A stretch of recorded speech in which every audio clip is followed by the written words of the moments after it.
the new marketing for your small business podcast. Delivering the latest opportunities in marketing to help your small business grow and prosper in a digital world. Hello, and welcome to the new marketing for your small business podcast. We've got a great show for you today. We're going to be talking about different kinds of reels and short form video, especially focusing on the new Facebook Reels. But first up, let's introduce ourselves. I am Luke Porter with Moving Tree Media. I am William Schultz with Vivid Concepts Media. And we produce this podcast about once a month, and we talk about marketing topics that are important for small businesses, and we keep track of the latest trends so you don't have to. So let's get right into today's topic. And William, why don't you kick things off by telling me kind of an overview about what Reels are and how are they different than stories?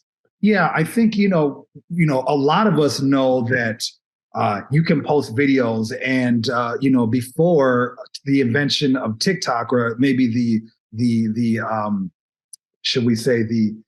firestorm that was TikTok during the pandemic, usually you would just, maybe pre-record a video and just post it on your Instagram or your Facebook account, and that would be it.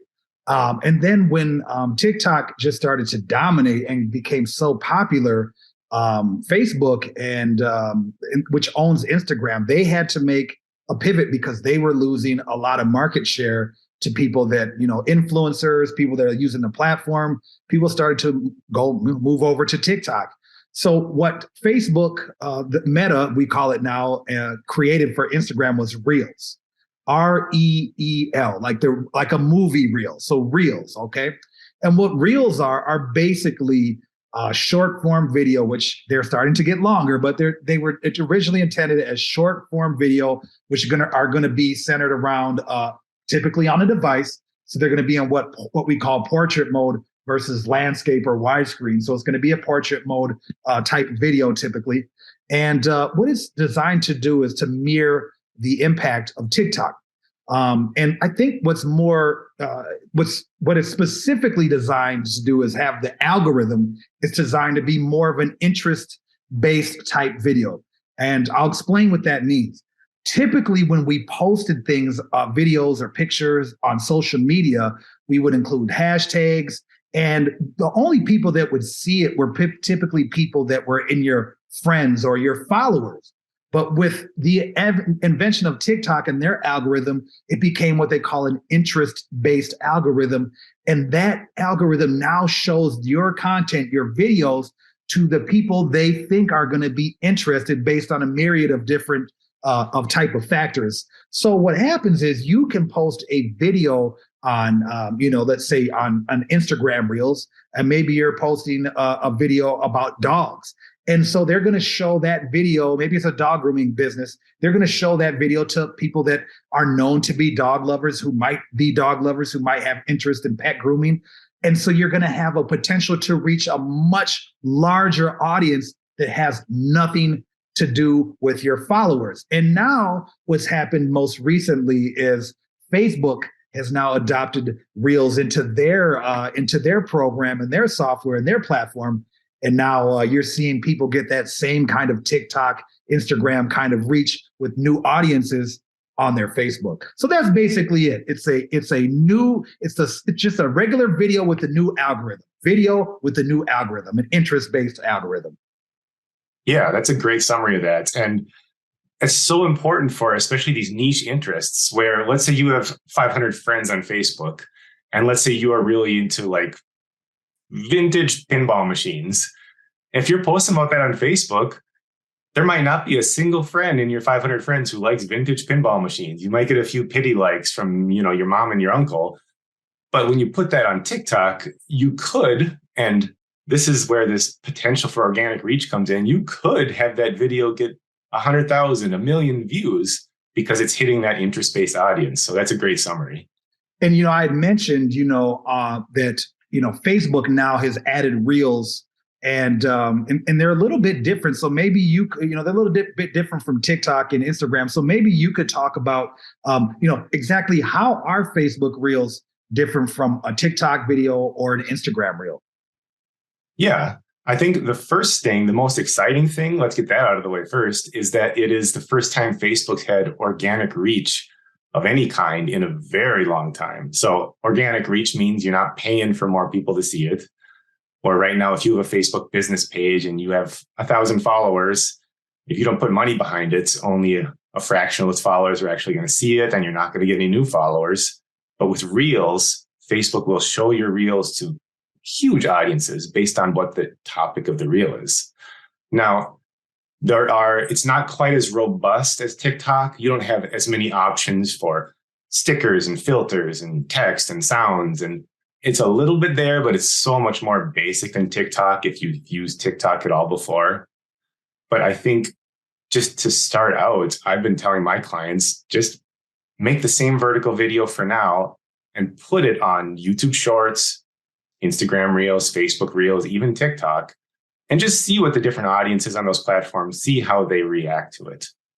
So with Facebook Reels, you only get 60 seconds. That's the same thing as YouTube Shorts, 60 seconds max. Instagram, it used to be 60 seconds. Now a lot of accounts are bumped up to 90 seconds, but not all accounts yet. So I'm not going to say everyone. And then TikTok just recently bumped theirs up to 10 minutes. Yeah. I would normally not have a client make a 10-minute vertical video, but the option's there if you wanted to. So that's kind of the difference between those different platforms and how Facebook Reels stands out. It just shows up right in your Facebook feed. They're pushing it a lot. So I'm sure if you've scrolled through your feed recently, you've seen them, these vertical videos kind of in a slideshow format. Yep. Yeah, and to echo what you're saying about how they're pushing them now, I've seen times where I've logged into Facebook and they're not showing my stories anymore. They're basically showing me Reels right away and trying to get me to watch and engage with Reels versus the story. And so what happens as users, you do get conditioned to doing something a certain way, but after time they're going to get you to conform to what they want you to do. And over time, if they continue to push this to us, we're going to log in onto Facebook. And before worried about our timeline, before worried about our stories, we're going to want to go know what's going on in our Reels. And I would also say that, you had mentioned TikTok has now expanded their time. I think it's only a matter of time where Instagram and Facebook will extend that length as well, because what I've started to do on TikTok is I'm consuming more snippets of TV shows or interviews, elongated interview answer to questions that I find interesting. I get to hear the full answer versus just the summarized answer. So I would imagine at some point in time, they're going to extend that time as well. So, when you say we're talking about, what does Facebook mean by connected versus unconnected audiences? That's their new term for it. And only Facebook's the one using the terms right now. That's kind of how they're describing the organic reach, is they take each user and they say, okay, your connected audience is your friends and family. And then your unconnected audience is everyone you could reach with a reel, depending on what the topic is. And those unconnected audiences are what we're after when we're trying to reach these bigger groups. And just as a personal example, on my Moving Tree Media account, I made a vertical video of this awesome place along County Highway 46 in Rosemont, Minnesota. There's these weird big concrete structures. They're absolutely bizarre. And I flew my drone around them. I did some research, made a 60-second reel, put it on all the platforms. It got like 5,000 views on TikTok. And, that's cool. It got like 250,000 on YouTube Shorts. So like, whoa, okay, I'm onto something here. Yeah. And then on Facebook Reels, as of this recording, it's up to 2.5 million views. Wow. That's awesome, man. And it's only the second Facebook Reel I ever put out there. So it's not like one of these things where you have to build up an audience. It's more, if the algorithm thinks the content is good, it promotes it. And you just have to make good content and hope that something catches on like that. Hope the algorithm sees some value and pushes it. And it's not even that. And not only that, the algorithm pushing it to the right people, right? So Clearly somewhere in that video, you were speaking to a certain audience. You were saying words, or there was key words in there that Facebook's algorithm was recognizing and sending it to the people. And we had spoke about this before we jumped on. I think another thing to the marketers out there that are listening to this, what they're telling us now is hashtags aren't as important as they once were. They're still relevant. So I'm not saying don't use hashtags at all, but what they're saying is because the algorithm is basically going through your video and transcribing that, right? Whether they use it into a caption or not, they are transcribing what's in that video. And they're taking the key words out of that. And that's what's telling the algorithm what this video is about. And that's how they're figuring out who to broadcast it to. So the algorithm's not only pulling your words, but it's also looking at the video and deciding. So for your video, it's probably saying historical, drone, city, highway, whatever. And so then it's creating its own hashtag. So people out there that agonize over which hashtags to use, you can now start to simplify that as well and let the algorithm do its job. Yeah, absolutely. And while we're on the subject of those best practices, what other tips would you have for our audience about how to make a good, short, vertical video? Well, I think, when we're talking about doing a great video, I think you kind of hit on something earlier. It's about the audience. If you think about what you said on TikTok, you had about 2,500 views. And on Instagram, it was like 250,000. But then on Facebook, there was 2.5 million. So what I'm hearing is that as the audiences were younger, the numbers were lower, but maybe as the audiences got older, their interest level in something, because I remember your video, it was very documentary-like, right? It was kind of like a documentary, right? Yes, it wasn't right. So it was a documentary on something that maybe somebody that's a little more sophisticated, a little more older, they're going to be more interested and say, wow. But somebody who's looking to see the latest dance craze or piece of gossip on TikTok, probably not going to be as exciting for them. So I think when you're thinking about best practices, just think about who your audience is, right? And where do you want to, place this video? I say place it everywhere, but just remember, like, if you're placing some silly dance video, it might not reach your audience if you have a more serious type of business where you need to be a little bit more focused on maybe the quality of your product, or you may be a little more technical with your videos. Conversely, if you have a technical video that's kind of stuffy and corporate, it's probably not going to perform as well on a platform like TikTok, where they're looking for a little bit more entertainment value. So I would just say really honing in on what you're trying to do and what platform is that going to be best for, while still posting it on all platforms. But in your mind, while recording this video, having that one specific platform. So again, if you're somebody that's really TikTok heavy, your video should reflect that. And if you're somebody that's really Facebook heavy, your reels should reflect that, and so on and so forth. How about you? What are some of your best practices, Luke? I would say, so if you're having trouble finding inspiration on what to make a video about, one thing that works well is to go on TikTok and look at the latest trends. And you're going to see some, of course, goofy dance moves and stuff like that. But you're also going to see other trends that a small business could easily grab and use and make something out of. And like you were saying, those TikTok trends aren't necessarily going to do well on Facebook, but it's good inspiration. And then one thing that more service-based businesses have good luck with on Reels and YouTube Shorts is teaching the audience something.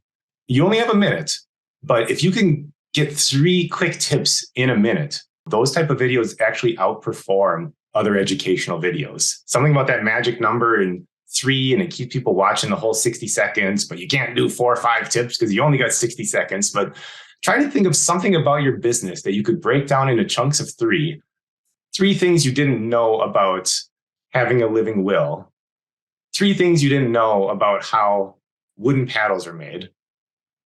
Those little snippets perform very well, and that can help inspire you to generate some content.